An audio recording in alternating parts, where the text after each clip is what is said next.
Assalamu alaikum. Welcome to Biological Hub. Today we will discuss the what is physiology is, what is the major organization and system level in physiology, what is the fluid. So let's start our video without wasting our time. First of all, we will discuss what is physiology. Actually, physiology derived from the two Greek words physis mean nature and logos means study. It is the actually the study of nature within the living organism. Living organisms के functions को पढ़ना physiology कहलाता है. First of all, science of studying structural activities and its mechanism in the biological body is called physiology. Physiology का मतलब है it is actually the study of structure and the mechanism within the biological body. इसको physiology कहते हैं. Physiology की further आगे 5 different branches हैं जो कि different levels पे study की जाती हैं.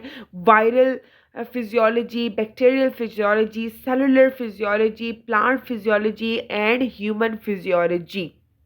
So, what is today our main topic? What is the human physiology? Is human physiology क्या होती है? Human physiology, it's also the science in which we actually study the function of organs and the systems and the way they perform and integrate their function. इसके अंदर हम organs पढ़ते हैं, system पढ़ते हैं और ये पढ़ते हैं कि कैसे सिस्टम और ऑर्गन्स का जो फंक्शन है वो एक दूसरे के साथ रिलेट है, उनका स्ट्रक्चर कैसे है, उनका फंक्शन कैसे है. Science of studying physiological function of human body is called human physiology. ठीक है, अब हम पढ़ेंगे what will be the functional activities and mechanism which are occur within the human body. कि ह्यूमन जो बॉडी है उसके अंदर फंक्शनल एक्टिविटीज़ कौन सी ऐसी होती हैं और उनका मैकेनिज्म कैसे होता है. First of all we will talk about the history of physiology. कहाँ से फिजियोलॉजी वर्ड डिराइव हुआ, ये पूरी ब्रांच कैसे बनी. सबसे पहले एरिस्टोटल ने जो है वो फाइंड आउट किया कि what is the basic relationship between the structure and function. उसके बाद another scientist will come was come, उन्होंने इस पे काम किया कि Galen was the first scientist to perform the experiment to understand the function of the body, so not to be the father of physiology. आपसे कोई पूछे who is the father of physiology, तो Galen is the father of physiology. First perform the experiment to understand the function of the body. First physiologist in the modern science, William Harvey was the scientist who was the first physiologist जिसने actually laboratory के अंदर काम करना शुरू किया. इन 17th century सबसे पहले he described the circulatory system and its irritation with the body, interaction with the body. He find out the what is the circulatory system और पूरी बॉडी में ब्लड कैसे ट्रांसफ़र होता है. He was the first physiologist. उसके बाद है Claude Bernard were the scientist who find out how the internal environment establish. उसने ये फाइंड आउट किया कि एक जैसे आप पढ़ते हैं ह्यूमेस्टेसिस में कि इंटरनल इन्वायरमेंट बॉडी का स्टेबल होता है, तो उसने ये फाइंड आउट किया कि कोई तो ताल्लुक है. How the he actually talk about the concept of internal environment and establish physiology as a scientific base of medicine.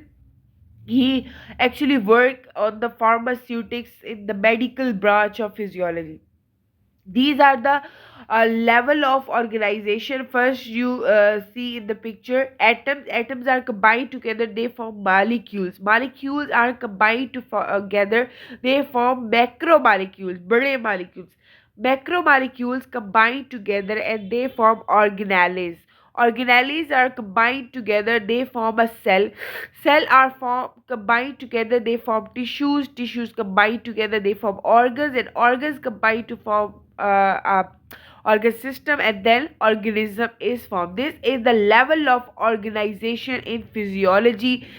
In actually physiology दोबारा बात करते हैं. We actually talk about the function and the structure of organs and the systems within the living body. So next is we will talk about the level of organization. अभी हम बात कर चुके हैं. There are the different six type of level of organisation, chemical level जो हम पीछे बात कर चुके हैं, cell level, tissue level, organ level, organ system level and organism level. First is chemical level, जो अभी हमने बात की एटम्स और मॉलिक्यूल्स की। Atoms when combined together they form a molecule, this is a chemical level. Second is cell level. Cell level में आप बात करते हैं कि when the molecules are combined together they form organelles, वो सेल लेवल है। Tissue level में बात से ही जाहिर हो रहा है, when the cells are combined together they form a tissue. Organ level से ही जाहिर हो रहा है, when the tissues are combined together they form organs. Organ system level से ही जाहिर हो रहा है, when the organs are combined together they form organ system level, and when organ system level work and make up an organism. So next is cellular level. अभी हम बात करें सेल के लेवल की बात करते हैं तो cell is the basic and smaller unit of life. पूरी लाइफ इसी पे राइज करती है सेल के अंदर। If we are talking about the eukaryotic cell तो different type of organelles present है, nucleus, mitochondria, ribosome, endoplasmic reticulum etcetera which make up the cell which are organelles. Cells are group together to form tissue. अभी मैं बता चुकी हूँ जब cell combine करेंगे तो वो टिश्यू बनाएंगे हैविंग स्पेशलाइज्ड फंक्शन, जिस तरह ब्लड बनाने में, मसल्स को बनाने में, बोन्स बनाने में। Different type of tissue like connective tissue है, मसल्स टिश्यू है, बोन एंड कार्टिलेज टिश्यू है। तो ये सारे टिश्यू सेल से कम्बिनेशन के बाद बने हैं। Next is tissue level. Tissue अभी बता चुके हैं हम। Tissue is defined as a group of cell having similar function. Group of cell जिनका सिमिलर स्ट्रक्चर हो, फंक्शन हो, सॉरी, उनको टिश्यू कहा जाता है। The different type of tissue, लेकिन जो मेन टिश्यूज है वो मसल टिश्यू है, नर्वस टिश्यू है, एपिथेलियल टिश्यू है एंड कनेक्टिव टिश्यू है। ये भी हमने पढ़ना है कि मसल टिश्यू कौन से मसल्स बनाता है, नर्वस टिश्यू कौन से नर्व्स बनाते हैं, कौन से सेल्स बनाते हैं, एपिथेलियल टिश्यू का कहाँ कौन से सेल्स मिलके एपिथेलियल टिश्यू बनाते हैं, कनेक्टिव टिश्यू कौन से सेल्स को बनाते हैं। Next is organ level.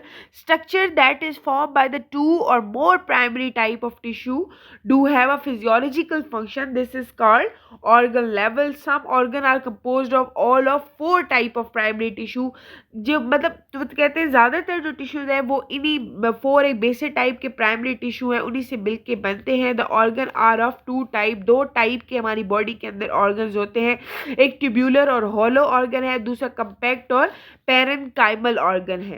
ठीक है, अब ट्यूब्यूलर और हॉलो ऑर्गन का क्या मतलब है? Like intestine, tube like structure है हॉलो, और कंपैक्ट और पैरेन्काइमल ऑर्गन का मतलब है जैसे कि हार्ट हो गया, थैली लाइक, जैसे कि स्टमक हो गया, जो जिसका थैली पाउच लाइक स्ट्रक्चर हो। अब देखिए सिस्टम लेवल है, group of organism that work together to carry out the specific function of the body. अब सिस्टम्स कितने हैं हमारी बॉडी में? डाइजेस्टिव सिस्टम है, कार्डियोवास्कुलर सिस्टम है, रिस्पायरेटरी सिस्टम है, रिप्रोडक्टिव सिस्टम है, एंडोक्राइन सिस्टम है, इम्यून सिस्टम है, मस्कुलो स्केलेटल सिस्टम है एंड नर्वस सिस्टम है। ह्यूमोस्टेसिस अभी हम थोड़ा सा टच देंगे। What is the homeostasis? जब भी आप फिजियोलॉजी पढ़ते हैं सबसे पहला जो टॉपिक आपके माइंड में आता है विच इज़ कॉल्ड एज हीमियोस्टेसिस। सबसे पहला जो आपके माइंड में क्वेश्चन आया वो हीमियोस्टेसिस के बारे में होगा।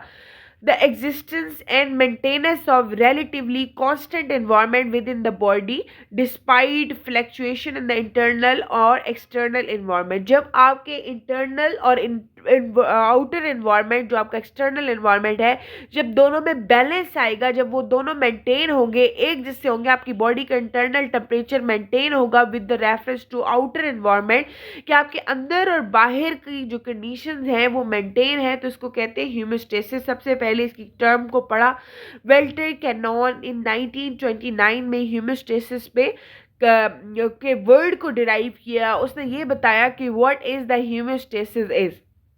सेकेंड, ह्यूमोस्टेसिस वर्कआउट कैसे करते हैं? For example there is the hotness outside. अगर बाहर गर्मी है तो आपकी जो स्किन के ऊपर रिसेप्टर्स प्रेजेंट हैं वो क्या करेंगे? वो पता चलाएंगे कि देयर इज समथिंग हैपनिंग, बाहर कोई जो है वो क्या है, गर्मी है। ठीक है, वो क्या है, वो मैसेज भेजेंगे टूवर्ड योर ब्रेन। अब वो कौन सा तरीका है, वो कौन सा पाथवे है, वो कौन सा रास्ता है जिसके थ्रू आपके रिसेप्टर से मैसेज जो है आपके ब्रेन तक पहुंचता है, उस पाथवे को को कहते हैं एफरेंट पाथवे, ठीक है। उसके बाद वो मैसेज पहुंचता है to your control centre which is your brain, brain control centre है। उसके बाद अब ब्रेन उस मैसेज को कोड करेगा, अब वो बताएगा कि करना क्या है, ठीक है, इसका रिजल्ट क्या है। गर्मी तो है, अब बॉडी ने क्या करना है, वो जो उस मैसेज को कोड करके दोबारा भेजेगा दोबारा बॉडी की उसी साइड पे जहां पे गर्मी लग रही है आपको, तो वो एफरेंट पाथवे होगा, जिस तरीके से वो दोबारा मैसेज को भेजेगा। और फिर अफेक्टर्स है, अफेक्टर आपके ग्लैंड्स हैं जो कि स्वेट प्रोड्यूस करेंगे, पसीना प्रोड्यूस करेंगे, ताकि आपकी बॉडी में कूलनेस अफेक्ट अगेन प्रोड्यूस हो। So this is the ह्यूमोस्टेसिस।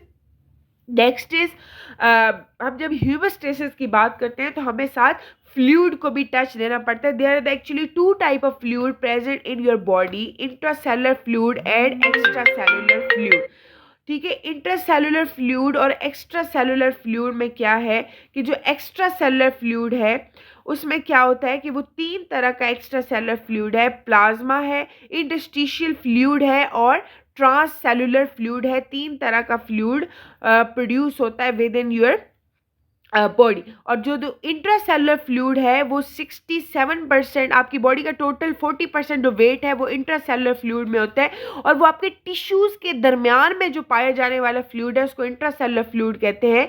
लेकिन जो एक्स्ट्रा सेलुलर फ्लूइड है उसकी 3 टाइप्स हैं और वो 20% ऑफ योर जो बॉडी वेट है वो एक्स्ट्रा सेलुलर फ्लूइड पे डिपेंड करता है। मैंने लिखा हुआ है इसमें कि ट्रांस सेलुलर फ्लूइड कहाँ होता है, इंटरस्टिशियल फ्लूइड कहाँ पे है और प्लाज्मा कहाँ प्रेजेंट है, ठीक है। सो this is all about the physiology and journal touch about the physiological systems के ऑर्गन क्या है, ऑर्गन सिस्टम क्या है, टिश्यूज़ क्या है, किस तरह से एक बॉडी के अंदर ऑर्गन बनता है और फिर ऑर्गन वो कैसे फंक्शन परफॉर्म करता है।